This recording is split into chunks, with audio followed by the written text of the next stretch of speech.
আসসালামু আলাইকুম। Hello everyone, আপনারা সবাই কেমন আছেন? আলহামদুলিল্লাহ আমি ভালো আছি। তো আজকে প্রায় 10 থেকে 12 দিন যাবত এই চুলাটা আমি বানাইতেছি, কিন্তু শুকাইতেছে না। রোদ তো নেই কয়েকদিন যাবত, কী আর করব, এইভাবেই বানাইতেছি। নরম মাটি, যে এখনও দেখেন খুবই আলতো হাতে বানাইতেছি। আসলে মাটির তৈরি জিনিস আপনি যেভাবে গড়িয়ে উঠাবেন সেভাবেই গড়িয়ে উঠবে আর কি। তো জানাবেন কেমন হলো কমেন্ট করে আমার চুলা। তো এখনও কাজ বাকি আছে, ফিনিশিং হয় নাই ভালোভাবে।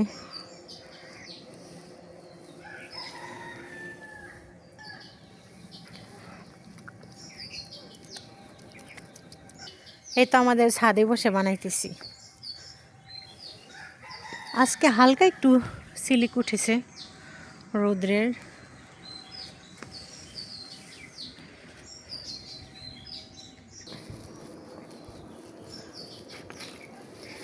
আমার মেজো ভাইয়ের মেয়ে অনেক দিন যাবৎ বলতেছে, পপি আমার একটা চুলা বানিয়ে দাও না, আমার একটা চুলা বানিয়ে দাও না। অনেক দিন যাবৎ বলতেছে মেয়েটাই। তো ফাইনালি বানিয়ে দিলাম। তো বানাইতে চেয়েছি আর একটু ছোটো, তো মাটি দিতে দিতে বড় বানিয়ে ফেললাম। আমরা একটু পিঠা ফুটা বানাবো মাঝে মধ্যে। প্রচুর নরম এখনো।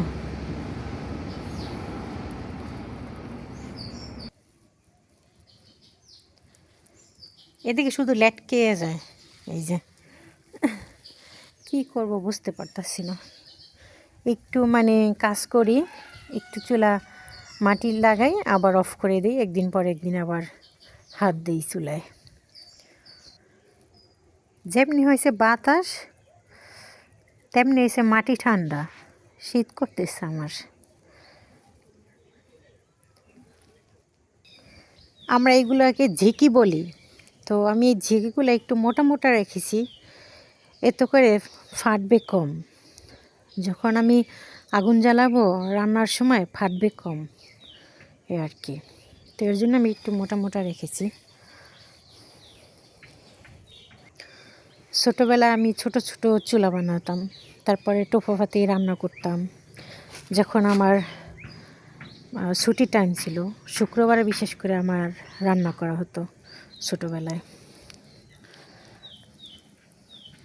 আজকেও আমার মেজো ভাবি গল্প করছে যে লামিয়া ছোটোবেলা অনেক রান্না করতো, ছোট ছোট চুলা বানাতো, শুক্রবার হইলেই রান্না করতো।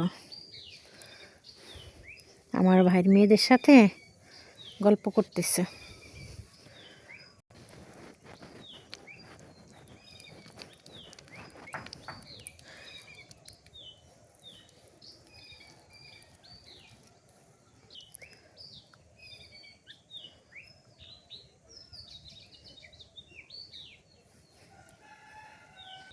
এই যে আমার বাস্তি আসছে ছোটদায়, ওর জন্যেই এই চুলাটা বানানো আমার। কেমন হয়েছে বাবলি? সুন্দর হয়েছে।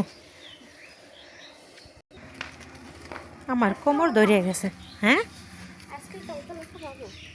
হ্যাঁ, হয়ে গেছে চুলা। তো কেমন হয়েছে কমেন্ট করে জানাবেন।